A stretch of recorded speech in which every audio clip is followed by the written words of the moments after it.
So, hello mga boss, Louie to review sa akong CAD operator. Late naman tayo mag-upload ngayon kasi madaming ginagawa. Kaya naman pag-uusapan natin ang line weight. Kaya wag natin patagalin pa mga boss, simulan natin, intro.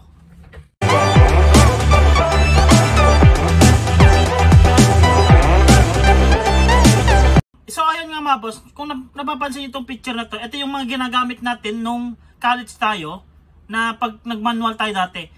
May tatlong klase lang na thickness yung technical pen na ginagamit natin, yung 0.10, 0.30, tsaka 0.50. Ganun din dito sa AutoCAD, may mga line weight dito na ginagamit natin. Ito yung mga boss oh. Kung nakikita nyo, madami siya. Ito. Pero nung nag-manual tayo nung college tayo, ito lang yung mga ginagamit natin mga boss, tatlo lang.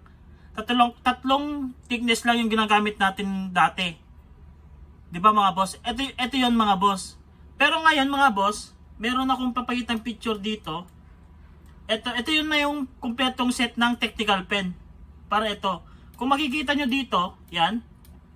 Kung makikita nyo dito sa line weight natin, ito na yung mga boss oh. Tingnan nyo. Andito na din lahat. Ito yung gusto kong explain sa inyo na line weight. Ito, hindi naman natin gagamitin lahat to.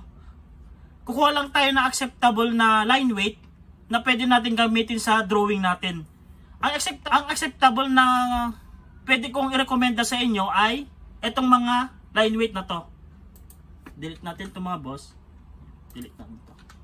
Ito mga boss, 0.10, 0.13, 0.18, 0.25, 0.35, 0.5, 50, 0.70, tsaka 1 mm. Ito lang yung re-recommenda kong acceptable na line weight na pwede nyong gamitin sa drawing nyo. Ito mga boss, makikita nyo mga boss, may mga kulay yan. Makikita nyo itong ballpen na to, ito, tingnan nyo itong image na to, meron siyang mga kulay. Ayan. Pwede nyo itong gayahin, o di kaya, gagawa kayo ng sarili nyong kulay. Sample natin dito, ito yung mga ginagamit ko lagi. Ito. Makikita nyo dito mga boss, ito yung mga ginagamit ko lagi. Ito yung pen assignment ko na ginagamit. Yan. Pag nagagawa ko ng layer, ito yung mga ginagamit ko. Yung 0.10 mm, ito 0.10 mm, ginagamit ko sa mga hatch to. Para hindi siya masyadong makapal yung thickness ng line weight ko. Sunod naman natin, itong 0.13 naman ginagamit ko sa mga grid line or elevation line. Ito yung ginagamit ko 0.13. Itong 0.18 naman mga boss, ito yung ginagamit ko sa mga symbols ko. Sample nito mga boss, itong door 1, tapos Windows 1, ito yung mga ginagamit ko to. Ay ginagamit ko sa 0.18 mga boss. Itong 0.25 naman, ito yung normal na lagi nating ginagamit. Kung makikita nyo mga boss, di ba, pagpunta kayo sa layer, ito, di ba makikita nyo lang yung dead point saka 0. Alam nyo ba ang 0, yung default natin, ang thickness niya talaga yan ay 0.25. Makikita nyo dito mga boss, punta kayo dito sa line weight, tapos punta kayo sa line weight, tapos punta kayo dito, line weight setting, makikita nyo yung default naka 0.25. Pwede nyo baguhin o pwede nyo lakiha, ay pwede nyo baguhin yan o hindi na. Pero ako hindi ko na binabago to, 0.25 yung default ko lagi. Next natin mga boss, itong 0.35 naman, close natin to. Itong 0.35 naman, ginagamit ko dun sa drawing title ko. Sample nito mga boss, ito yung mga boss, ito. Yan. Diyan ko siya ginagamit yung 0.35.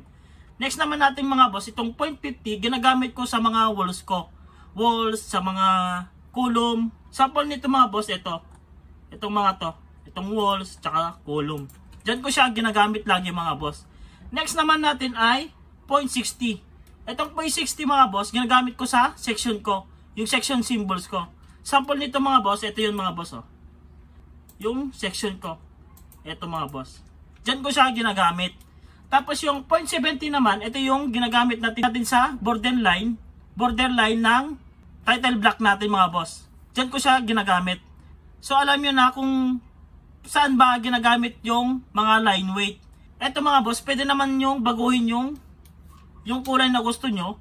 Itong kulay na to, ito yung mga ginagamit ko lagi mga boss. Pero itong line weight to mga boss, pwede nyo siyang gamitin. Ito, acceptable to sa drawing nyo, no, pwede nyo siyang gamitin mga boss. O wala pa kayo naisip na kulay na pwede nyo siyang igamit sa line weight nyo, pwede naman yung gamitin nyo to. Ito mga boss.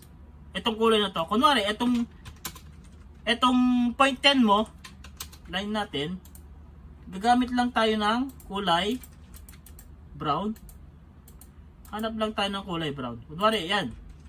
Tapos ang thickness niya ay, eto, wala namang 0.10 dito mga boss. Pwede nyo siyang 0.9. Yan. 0.01.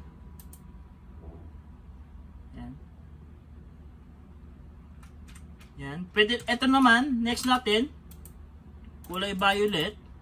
Lagay natin siya ng parang violet. Ito. Yan. Pwede nyo siyang iganyan mga boss. Yan. Yan mga boss. Pwede natin kabutin ng 13. Yan. 13 mga boss. Line natin 18. Yan. Tapos ang kulay niya, kulay red. Yan mga boss. Line ulit tayo.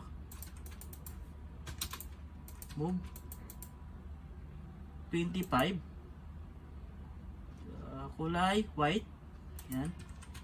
Tapos bukuin natin yung thickness niya ng 25. Tapos ito yellow.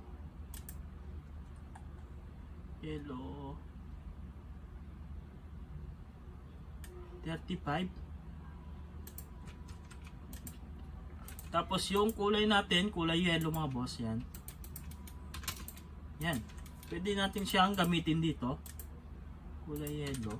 Yan. Next natin, parang light brown. Natin siya ng light brown. Parang ito siya. Kunwari sample natin to, ito mga boss, yan. Tapos ang thickness niya 50. 0.50, yan mga boss. Tapos yung 0.70, 0.70, yan. Tapos kulay gray, yan. Tapos 0.1. Tapos yung 1 mm, kulay na tayo ng orange. Kuha tayo ng orange ito. Yan. Tapos number 1. Yung thickness niya number 1.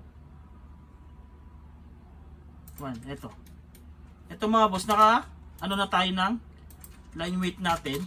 Yan. Yan mga boss. Oh. Pwede niyo siyang gamitin to. Itong kulay na to. Ito, sa akin kasi ito na yung ginagamit ko pag gumagawa ko ng drawing ko mga boss. Kaya ito mga boss, ito. Yan. Ito na lagi ginagamit ko mga boss. Para sa akin, ito na yung pinaka-acceptable na line weight na pwede nyong gamitin sa drawing nyo.